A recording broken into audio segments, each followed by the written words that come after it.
क्या हम अपनी बेटी से अकेले में बात कर सकते हैं? अरे भाई, तो हम बोले जा रहे हैं। अरे ले जाओ इसे अपने घर ले जाओ और वहाँ पे बैठ के अच्छे से इत्मीनान से जीवन भर बातें करना। ले जाओ इसे।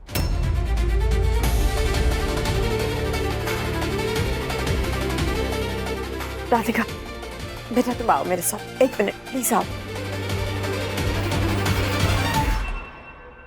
वीर, अब तुम्हारा ये गृह प्रवेश तुम्हारी माँ की लाश के ऊपर से होगा।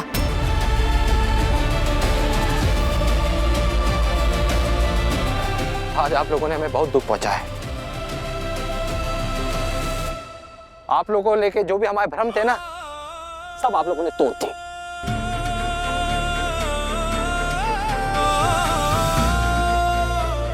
और देर करने का कौन सा दिन चुना आप लोगों ने? हमारी शादी का दिन।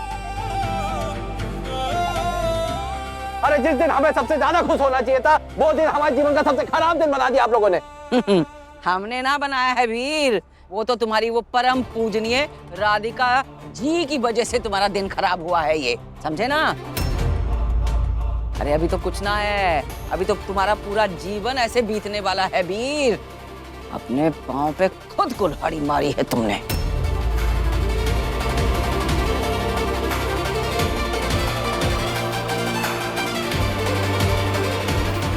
मम्मा उठो उठो। उठिए मम्मा। आराम से आराम से आराम से। आगे। हाथ दो इधर हमारा, पकड़ो।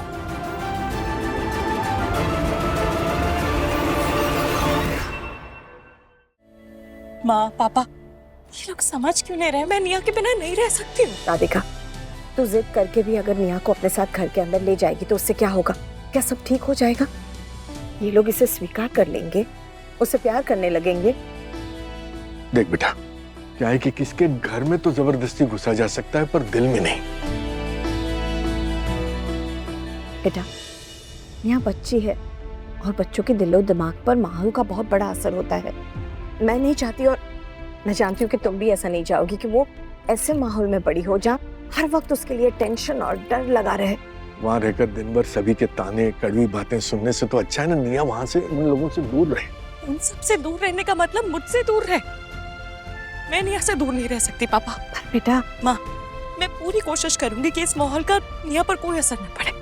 और फिर वीर है ना निया का ख्याल रखने के लिए, उस पर इतना भरोसा तो किया जा सकता है। बिल्कुल बिल्कुल कर सकते हैं बेटा, पर उस घर का माहौल तुम्हारे लिए भी बहुत नया नया है। पहले तुम खुद तो एडजस्ट हो जाओ, फिर निया के लिए जगह बनाना। बेटा, तुम्हारी निया बहुत समझदार और सेंसिटिव लड़की है। अगर उसके मन में ये बैठ गया कि घर में उसकी वजह से झगड़े और टेंशन हो रहे हैं, तो वो बात उसके मन में बैठ जाएगी हमेशा के लिए, और फिर वो इस एहसास के साथ बड़ी होगी कि वो सब पे बोझ है।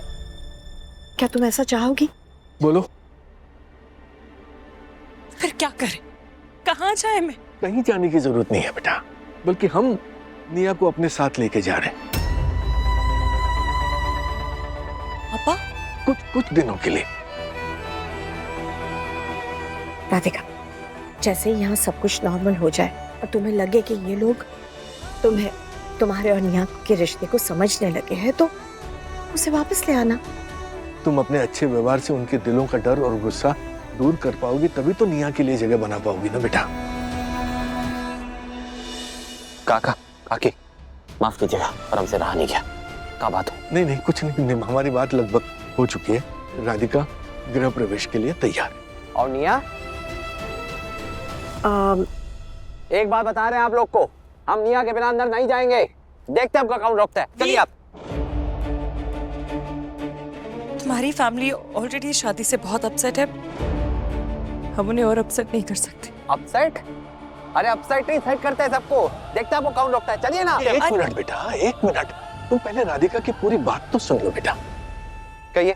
हमने डिसाइड किया है कि निया कुछ दिनों के लिए माँ पापा के साथ रहेगी। काहे?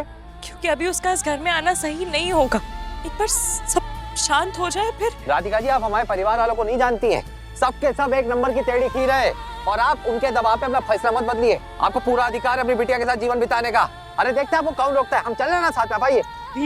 देखिए, हम पहले ही बता रहे हैं, हम अंदर जाके सबको बता रहे हैं कि रहेंगे तो तीनों साथ में, नहीं तो तीनों के तीनों ये घर छोड़ के चल जाएंगे। बात खत्म। वीर, रुको। सुन लो मेरी बात बेटा, हर बात पे झगड़ा करना जरूरी नहीं है ना। हाँ तो नहीं करेंगे ना झगड़ा, एक बार अलग हो गए तो क्या झगड़ेंगे हम। अगर तुम मेरी जरा सी भी इज्जत करते हो तो मेरी बात ध्यान से सुनो। एक बात, तुम वैसे ही राधिका से शादी करके अपने परिवार वालों का गुस्सा झेल चुके हो। अब उसके आते ही अगर तुम दूसरी जिद लेके बैठ जाओगे तो राधिका के लिए उनके मन में कड़वाहट और बढ़ेगी, कम नहीं होगी, और उसका असर सीधे राधिका पर पड़ेगा। क्या तुम्हें ये मंजूर है? कतई नहीं काका, हम आज तक जो भी किया अपनी मर्जी का किए, और राधिका जी कब हमें कुछ करने के लिए कही थी। ये बेटा, ये बात तुम हमको समझा सकते हो, अपने घर वालों को नहीं, इसलिए जिद मत करो। काका, अपने वादे को निभाना जिद नहीं कहते। Veer, I really respect you for the fact कि तुम अपने किए हुए वादे को निभाने के लिए कुछ भी करने के लिए तैयार हो, लेकिन कुछ भी करने का मतलब अपने घर वालों का दिल दुखाना या उनसे झगड़ा करना नहीं होता है। इस वक्त निया का माँ पापा के साथ जाना ही सही होगा। देखिए राधिका जी, ये बिल्कुल भी सही नहीं है। अरे निया पहले से ही बहुत डरी हुई है। अभी पूरे दिन में जो कुछ हुआ, अरे बड़े से बड़ा फपल जाए, अरे रोना निकल जाए, नींद ना आए, अरे वो तो छोटी सी बच्ची है। देखिए निया को आपसे अलग करना हमें बिल्कुल भी हजम नहीं हुआ, हमसे बर्दाश्त नहीं होगा, बता रहे हैं आपको। और आपको हमारे परिवार से डरने की कोई जरूरत नहीं है। आप जितना डरेंगे उतना वो आपको दबाएंगे, बता रहे हैं। मैं डर नहीं रही हूँ। अरे तो आपको डरना नहीं चाहिए, हम खड़े हैं ना आपके साथ। मैं जानती हूँ। तो वही तो कह रहे हैं, चल के लड़ते हैं दोनों साथ में। हर जंग उसी वक्त लड़ना जरूरी नहीं होता है वीर। कई बार जंग शुरू हो तो कभी कभी सामने वाले को वक्त देना पड़ता है। वहां जो खड़े हैं वो तुम्हारे अपने हैं, तुम्हारी माँ, तुम्हारे पापा। उनकी हर ना के पीछे तुम्हारे लिए चिंता, तुम्हारे लिए कंसर्न है, पर हर हाँ के पीछे तुम्हारी जिद हो ये जरूरी नहीं होना चाहिए। राधिका जी, अगर सीधी उंगली से घी ना निकले ना तो उंगली को टेढ़ी करना पड़ता है। अरे वो लोग भी तो हमें ब्लैकमेल कर रहे हैं। तो जवाब में तुम उन्हें ब्लैकमेल करो ये भी तो जरूरी नहीं है ना। उन्हें थोड़ा टाइम दो, थोड़ा स्पेस दो। निया से पहले मुझे खुद यहाँ एडजस्ट करना होगा ताकि मैं निया के लिए रास्ता बना सकूं। और मेरा रास्ता बनाने का तरीका तुमसे थोड़ा अलग है। तुम किसी के लिए भी लड़ाई का झंडा उठाने से पहले सोचते नहीं हो। अरे तो उसमें सोचना कैसा? नहीं वीर, आज से तुम्हें अपनी आदत बदलनी पड़ेगी। मैं नहीं चाहती कि मेरी निया रोज रोज अपने पापा को उसके दादा और दादी के साथ लड़ते हुए देखे। हर प्रॉब्लम का सलूशन टकराना नहीं होता है, कभी कभी शांत रहना भी एक स्ट्रैटेजी होती है।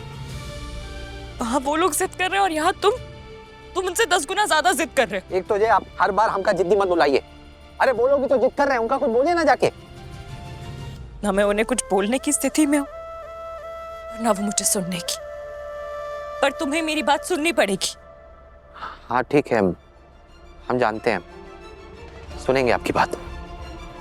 और वैसे भी हम वचन दिए हैं कि आपकी हर बात सुनेंगे, और उस वचन के कारण ही हम चुप है राधिका जी, वरना हम सबकी बोलती बंद कर दे, बता रहे हैं आपको।